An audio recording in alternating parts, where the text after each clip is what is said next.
केजरीवाल जी को एक गहरे राजनीतिक षड्यंत्र का शिकार बनाया गया है। यदि आज आप उनके साथ खड़े नहीं हुए तो इस देश में पढ़े लिखे ईमानदार लोग कभी राजनीति में नहीं आएंगे। शराब घोटाला मामले में जेल में बंद दिल्ली के मुख्यमंत्री अरविंद केजरीवाल की मुश्किलें खत्म होने का नाम नहीं ले रही हैं। इस वक्त केंद्रीय जांच एजेंसियां सीबीआई और ईडी भ्रष्टाचार मामले में जांच कर रही हैं। इसी बीच सीएम केजरीवाल की पत्नी यानी कि सुनीता केजरीवाल ने शनिवार को एक वीडियो संदेश जारी कर गंभीर आरोप लगाए हैं।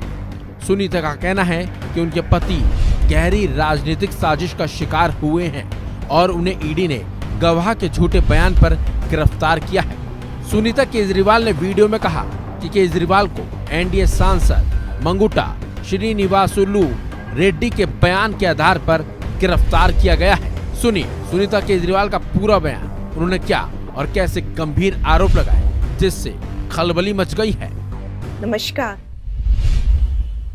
क्या आपको पता है कि केजरीवाल जी को गिरफ्तार क्यों किया है? केजरीवाल जी को एनडीए के एक एमपी के बयान पर गिरफ्तार किया है।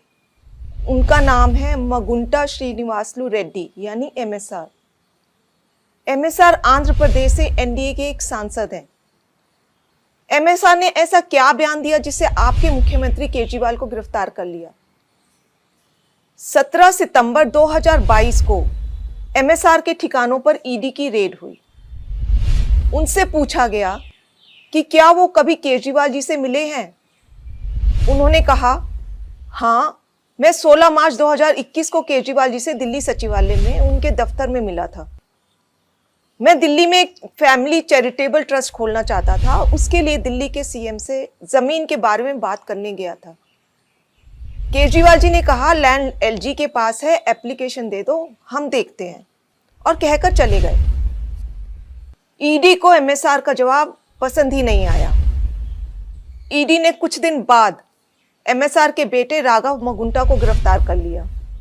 फिर से एमएसआर के और बयान लिए गए, मगर वो अपना पहले वाला बयान ही दोहराते रहे क्योंकि वही सच था, और उनके बेटे राघव रेड्डी की बेल खारिज होती रही।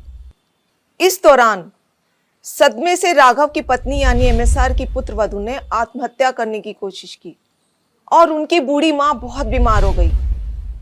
इन सबको देखते हुए बेटे के लिए बाप भी टूट गया। 17 जुलाई 2023 को पिता एमएसआर ने ईडी में अपना बयान बदल दिया। उन्होंने अब कहा, 16 मार्च 2021 को मैं केजरीवाल जी से मिलने गया था। मुश्किल से 4-5 मिनट मुलाकात हुई। वहीं 10-12 लोग बैठे थे। मेरे कमरे में घुसते ही केजरीवाल जी ने मुझसे कहा कि दिल्ली में आप शराब का काम शुरू करो, बदले में आम आदमी पार्टी को 100 करोड़ रुपए दे दीजिए। केजरीवाल जी से ये मेरी पहली और आखिरी मुलाकात थी। इस बयान के बाद अगले ही दिन एमएसआर के बेटे राघव रेड्डी को ईडी ने बेल दिलवा दी। जाहिर है कि एमएसआर का यह बयान झूठा है। वे खुद कह रहे हैं कि यह उनकी केजरीवाल जी से पहली और आखिरी मुलाकात थी। 10-12 लोग वहां बैठे थे।